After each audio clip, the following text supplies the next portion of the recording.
My dear ladies and gentlemen, we'll talk about the critical thinking skills.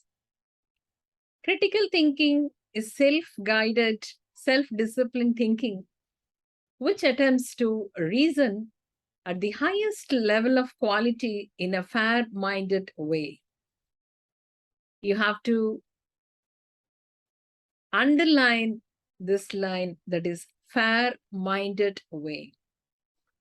People who think critically consistently attempt to live rationally, reasonably, and empathetically.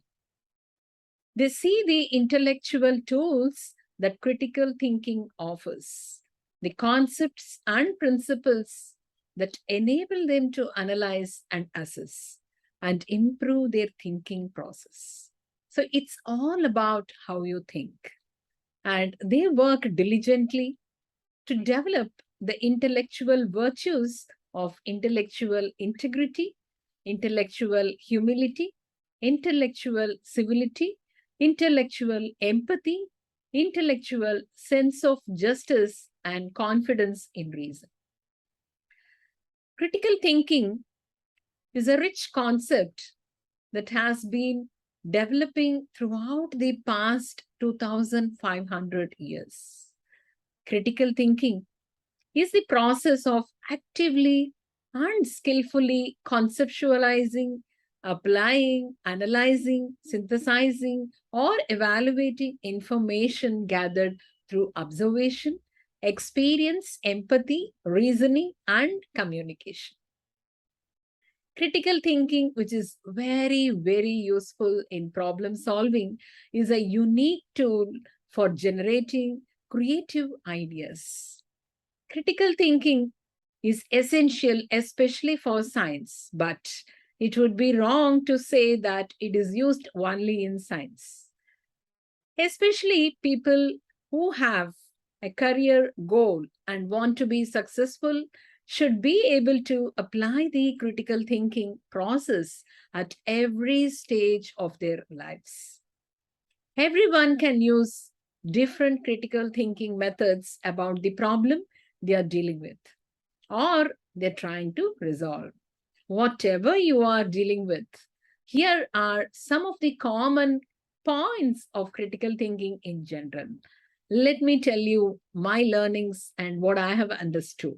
Number one, to be able to see both sides of a subject. Number two, being open to thoughts that falsify your thoughts. Number three, requesting ideas supported by evidence. Number four, to draw conclusions from the facts that can be reached to understand and to solve the problem.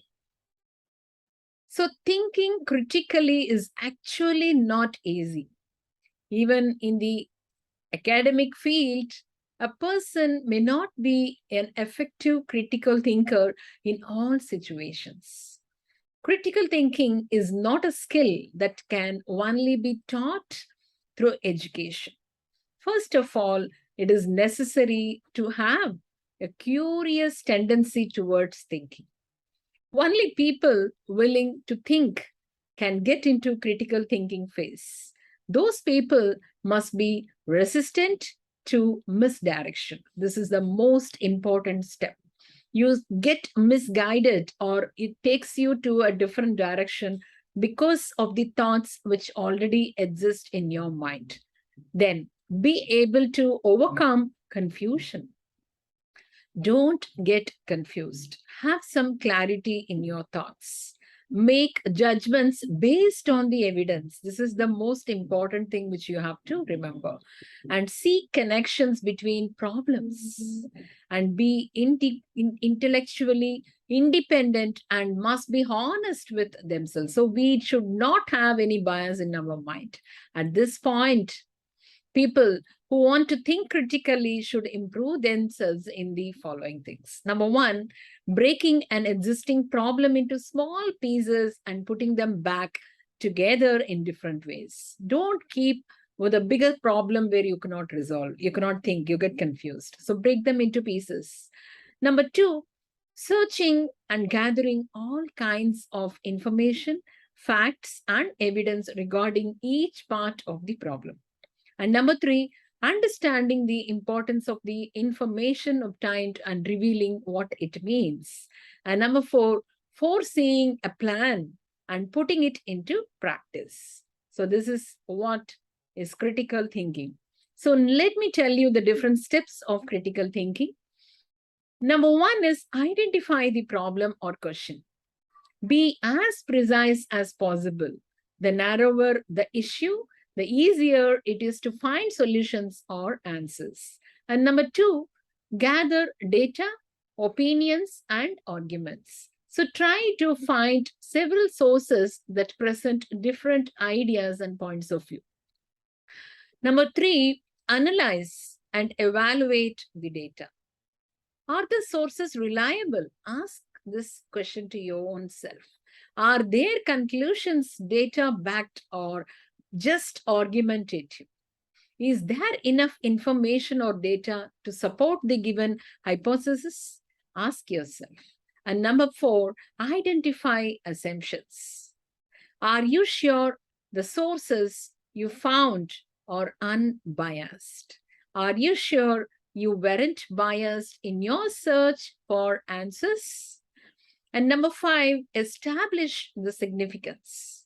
What piece of information is more important? Is the sample size sufficient? Are all opinions and arguments even relevant to the problem you are trying to solve? So, the gathering of information should be towards solving a problem, and those data should be taken into consideration. And number six, make a decision or reach a conclusion. Identify various conclusions that are possible and decide which of them are sufficiently supported. Weigh the strengths and limitations of all possible options. And then present or communicate. Once you have reached a conclusion, present it to others. Talk to others and explain them. So this is all about critical thinking. Stay blessed.